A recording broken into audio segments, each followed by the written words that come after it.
회의 나라 일본에선 맛을 뜻하는 아지라는 이름으로 불리는 생선.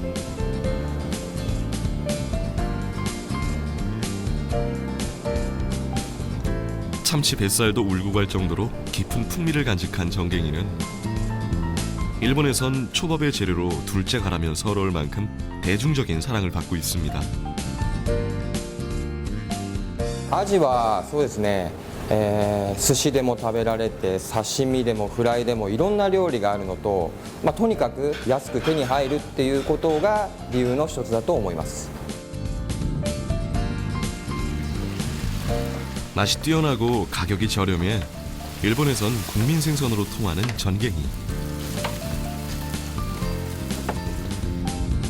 하지만 우리나라에선 인식이 다른데요. 생김새가 비슷한 고등어는 알아도 전갱이는 모르는 사람이 많을 만큼 그 진가가 알려지지 않은 녀석이죠. 이런 남부 지방에 있는 사람들은 전갱이에 대해서 잘 알지만은 서울이나 저 북쪽에 있는 그 내륙권에 많은 인구가 밀집돼 있는 부분의 사람들은 전갱이에 대해서 잘 모르실 겁니다.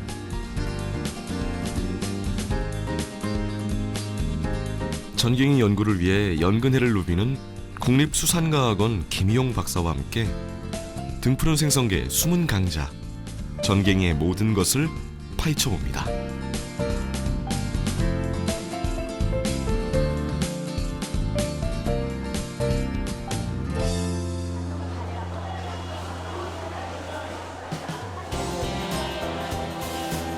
한류와 난류가 만나 다양한 어종이 서식하는 바다를 끼고 있어 매일 싱싱한 생선들이 쏟아져 나오는 여수 교동시장.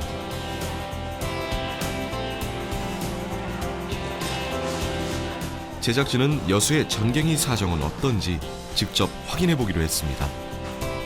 안녕하세요. 네, 어서 오세요. 요즘 전갱이 납니까? 요새 전경이가 대가리가 지금은 안 납니다. 아, 그래요? 가을철이 들어야 메가리가 나지. 안 지금 메가리가 없어. 가을철에 되면은 크기는 얼마나 돼요? 크기는 이제 큰 것은 요 정도 사이즈 되고, 또 적은 것은 요 정도 사이즈 되고, 또 적은 것은 이제 이 정도 사이즈. 네, 이렇게 작은 것도 판매를 합니까? 이 적은 걸 판매 잘 안 하지요. 이제 바다에 큰 것만? 살려주고, 이제 큰 거 잡아갖고 와서 판매하고.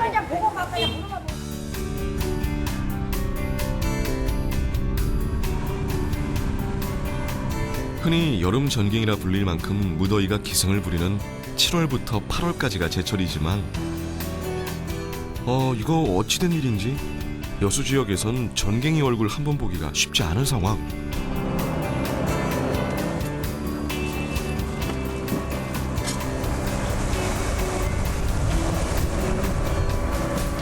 전갱이의 정확한 회유 경로를 파악하기 위해 국립수산과학원 전갱이 연구팀은 여수 금오도 인근으로 어장 조사에 나서기로 했습니다.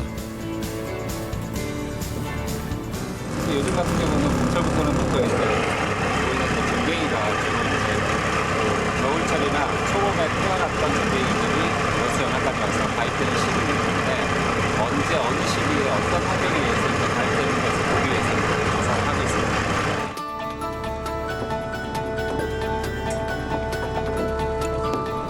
어장에 도착하자마자 연안에 미리 설치해둔 이강망을 확인하는데요. 이틀 전 바다에 넣어뒀던 그물을 끌어올리자 전갱이 떼가 그 모습을 드러내기 시작합니다. 전갱이는 보통 4월부터 7월까지 제주의 얕은 바다에서 알을 낳고 수온이 상승하는 봄과 여름철 북쪽으로 이동하는 회유성 어종인데요. 특히 이 시기 여수 인근에선 올해 산란된 녀석, 그러니까 부화된 지 1년 미만의 어린 전갱이가 걸리기 시작하죠. 보통 이제 8월 이후 5월달, 10월달 되면 이제 전갱이들이 빠져나갈 때쯤 되면 조금 더 크게 제대로 발견을 하는데 최근 전갱이 같은 경우는 보통 이제 일세 전후의 개체들이 가장 많거든요. 아무리 큰 개체가 보이더라도 연안에서는 일세 전후이기 때문에 총 해봐야 한 20cm 정도.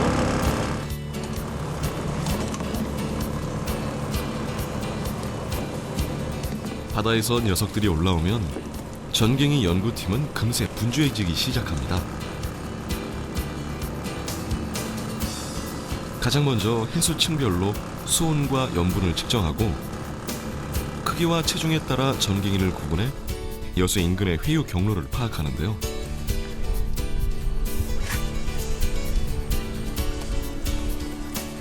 같은 전갱이라 하더라도 어떤 위치에서 성숙체가 잡히고 미성숙체가 잡히는지 등을 종합적으로 분석하는 거죠. 산란을 마친 개체들이 동해 쪽으로 이동을 할 때도 부산을 지나는 대만 한류를 타고 흐르기 때문에 아마 부산 쪽으로는 큰 개체들이 들어갈 가능성이 있습니다. 근데 이쪽으로는 이제 대만 한류의 주류가 여수 쪽으로는 안 오기 때문에 아마 그런 대형 개체들이 여수까지 오기에는 조금 환경상 맞지 않는다고 생각합니다.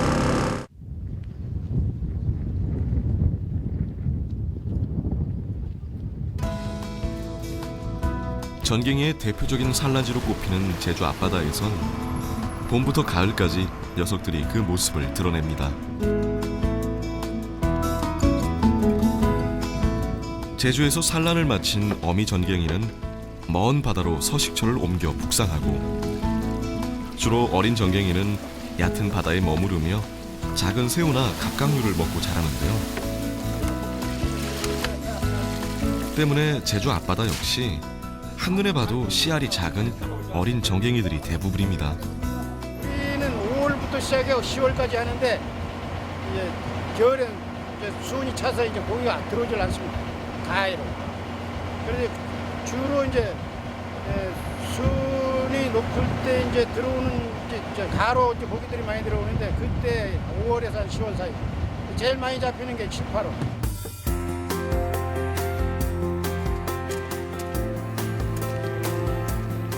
제주나 여수와 달리 여름철 씨알 굵은 전갱이를 만날 수 있는 부산 앞바다. 바로 산란을 마친 전갱이들이 부산이나 거제 인근으로 해류를 타고 때를 지어 이동하기 때문이죠. 해마다 이철 되면은 수온이 따뜻해지면은 전갱이들이 물이 져가지고 이쪽으로 들어와요. 아, 여기가 얼마나 나가나요? 저희가 배 출항해가지고 한 3, 4km?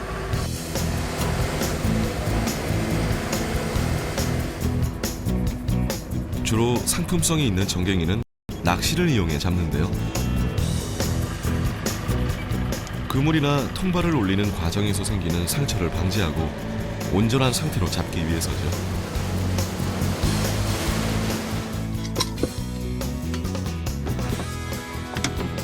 전갱이가 잡히는 자리, 즉 포인트에 도착하면 얼린 새우 덩어리를 밑밥 통에 넣어 전갱이 떼를 유인합니다. 여기 지금 덩어리가 그 크릴 새우 새끼 크릴 덩어리예요.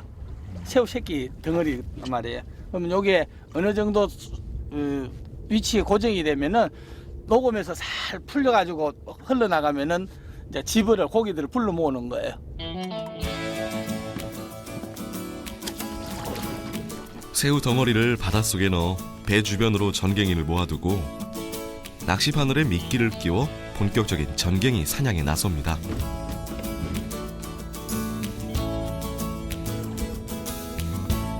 군집성이 강해 무리를 지어 활동하는 습성이 있어 한 번 낚을 때 여러 마리씩 잡히는 게 전갱이 낚시의 특징.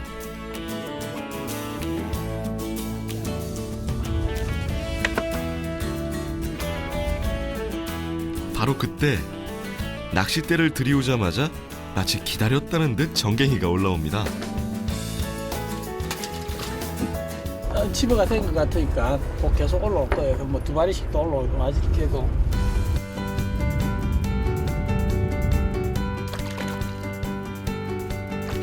와, 한 마리가 잡히기 시작하니 계속 고개를 내미는 전갱이.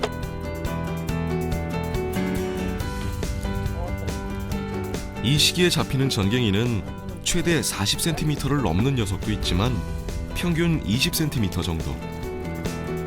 경상도에선 제법 크기가 큰 녀석은 아지, 작은 녀석은 메가리로 나눠 부르는데요. 모두 같은 종류지만 그 크기에 따라 다양한 방언으로 불리고 있습니다. 아지가 되려면은 적어도 한 40cm 이상은 돼야 돼요. 아, 그렇게 큰 것도 잡혀요? 그러면 최대 성어가 40에서 45까지 커요. 전갱이가. 보통 이제 1세가 되면은 보통 17cm, 그리고 2세가 되면은 20, 3세가 되면은 23, 4세가 되면 한 30cm 정도 자라거든요. 그러다 보니까 수명은 전체적으로 한 7년 정도로 보고 있고 최대 체장은 40cm.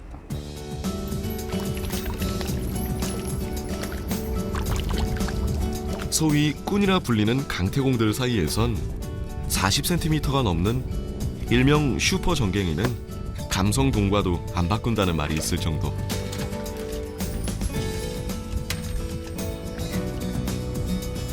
하지만 안타깝게도 살이 연하고 지방이 많은 데다 성격마저 까다로운 전갱이는 잡는 건 쉬워도 회로는 먹기 힘든 생선인데요. 아니, 왜 수건으로 가셔서 그러세요? 전갱이 같은 경우에는 이 손으로 만지게 되면은 이따 시간이 지나면 열상으로 해서 몸이 까지기 때문에 깨끗하게 보호하기 위해서 수건으로 이래 싸서 저희가 고기를 빼냅니다. 얘네들은 성격이 강하기 때문에 죽는 것도 빨리 예민하기 때문에 빨리 죽기 때문에 더더욱이나 건드려 버리면은 더 빨리 수명을 단축시켜 버려요.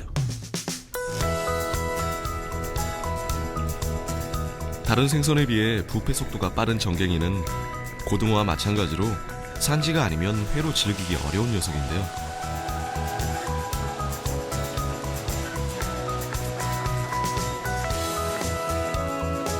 심지어 회로 먹을 수 있는 것만으로도 호사라는 말이 전해질 정도. 하지만 부산에선 그날그날 잡은 싱싱한 전갱이를 바로 접할 수 있기 때문에 다른 지역에선 먹기 어려운 전갱이 회를 즐길 수 있습니다.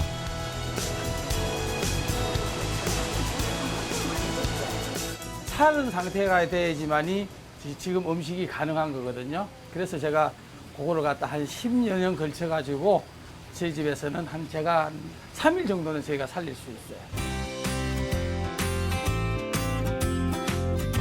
고소한 살점부터 풍부한 식감까지 평소 쉽게 접할 수 없어 더 귀한 게 바로 전갱이 회인 거죠.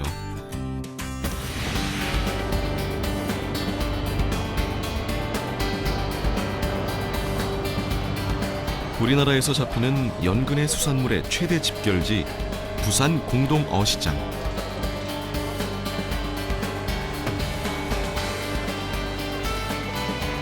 부산, 거제, 제주 등 국내에서 잡히는 전갱이의 약 90% 정도가 거래되는 곳이기도 합니다.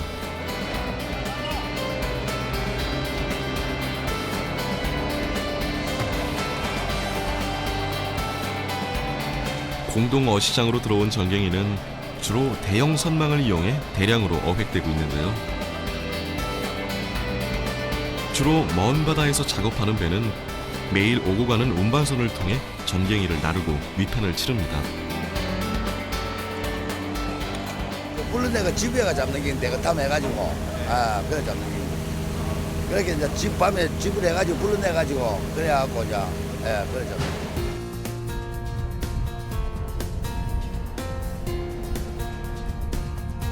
전갱이는 한 척의 본선과 불을 밝히는 두 척의 등선, 그리고 전갱이를 나르는 운반선이 한 통을 이뤄 잡아 올리는데요. 쉽게 말해 세 척의 어선이 바다의 삼각형 모양으로 그물을 가라앉혀 녀석들을 건져 올리는 방식입니다. 고등어와 조업 장소는 물론이고 같은 방식으로 조업이 이루어지죠.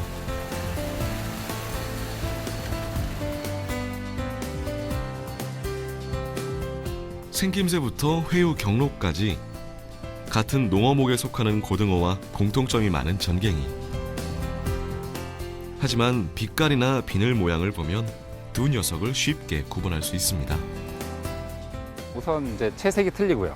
그리고 체고가 고등어에 비해서는 전갱이 쪽이 조금 더 높게 나타났고요. 그리고 이제 등 지느러미나 뒷 지느러미를 보시게 되면은 전갱이 같은 경우는 이제 뒷 지느러미가 그러니까 꼬리 지느러미 가까이까지 돼 있고, 고등어는 뒷 지느러미 뒤쪽에 토막 지느러미라 그래서 조그만 지느러미가 볼록볼록 튀어나와 있습니다. 또 하나는 전갱이 같은 경우는 이제 측선 주변의 끄트머리에 모비늘이라고 그 고등어과 어류랑은 구별되는 특징을 가지고 있죠.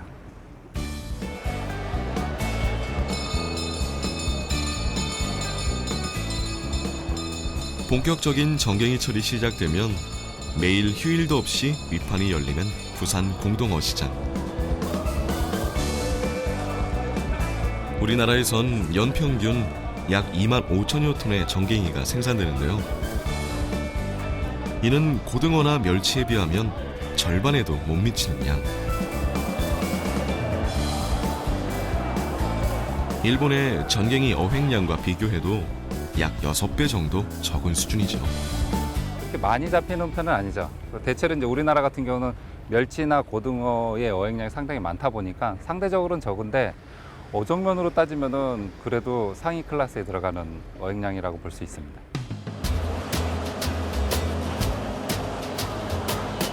국내 수요가 많지 않다 보니 고등어와 멸치에 비해 어획량이 적은 건 당연지사. 때문에 국내로 유통되기도 하지만 주로 상품성이 좋은 녀석들은 잡히는 족족 일본으로 수출되고 있는데요. 선별과 냉동, 포장 작업을 거쳐 일본행 배편에 실리게 되는 거죠. 왜냐하면 고등어는 이제 가공이라든가 손질하기 편하고 이제 이 메가리 같은 경우는 이제 가공이라든가 손질하기가 좀 어렵고 손이 많이 가기 때문에 일본에서는 이제 이거를 가공을 잘합니다. 그리고 이제 이게 메가리에 대해서 이제 인식이 일본 사람들은 너무 좋기 때문에 일본 사람들이 전량 수입을 해갑니다.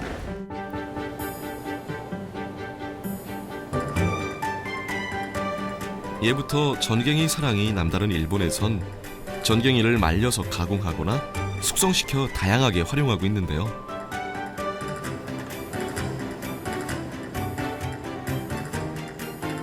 기름기가 많아 구이용으로도 인기가 좋지만 비린 맛이 적고 맛이 부드러운 전갱이는 일본에서 초밥의 재료로 첫손에 꼽힙니다. とにかく安く手に入り、そして寿司で食べたらもう柔らかくてとても美味しく食べられる、そういったものができた、それが理由だと思います。日本語ではアジという言葉はアジ増しですね。アジという言葉があります。それがすごく美味しかったのでアジと名付けられました。 바다 건너 일본에선 대중적인 생선이지만 우리나라에선 고등어의 인기에 밀려 제대로 된 대접 한번 받지 못했던 전갱이. 하지만 최근 그 맛과 영양이 알려지면서 국내에서도 전갱이를 활용한 다양한 음식이 개발되고 있습니다. 회는 물론 물회, 회덮밥까지 어떤 방법으로도 즐길 수 있는 여름 별미 전갱이. 입에서 사르르 녹는 부드러운 식감은 물론 성인병 예방에 좋은 불포화 지방산, 그리고 칼슘의 흡수를 높여주는 비타민 D가 풍부해 건강까지 챙겨주는 기특한 녀석이죠.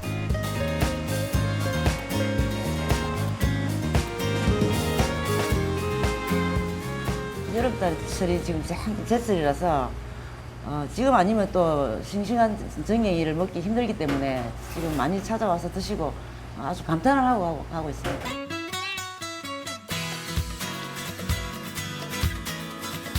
알고 보면 맛과 영양, 어느 것 하나 빠지지 않는 생선 전갱이.